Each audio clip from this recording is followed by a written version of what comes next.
आपला फकीर जनतेला काटकसरीचे उपदेश करून हजारो कोटीचे विमान प्रवास करून परदेश दौरा करण्यासाठी निघून गेलेला आहे. एकंदरीत सध्याची परिस्थिती पाहता भारतीय अर्थव्यवस्थेमध्ये येणारे काही दिवस हे चिंताजनक असण्याचे संकेत आहेत.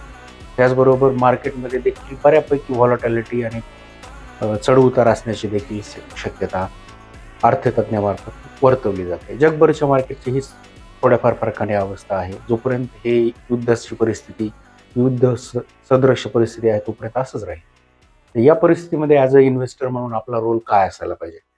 तर अर्थतज्ञ किंवा इन्व्हेस्टमेंटमधले जे तज्ञ आहेत, त्या असं सांगतात, की या मार्केटच्या व्हॉलॅटिलिटीचा, पॅनिक सिच्युएशनचा ॲज अ इन्व्हेस्टर म्हणून जर आपल्याला बेनिफिट घ्यायचं असेल, तर आपल्याला टप्प्याटप्प्याने योग्य पद्धतीने मार्केटचा आढावा घेऊन, अंदाज घेऊन इन्व्हेस्टमेंट ही वाढवत गेली पाहिजे. जेणेकरून लाँग टर्म नंतर दीर्घकाळानंतर आपल्याला याचा चांगल्या प्रकारे रिटर्न मिळतो.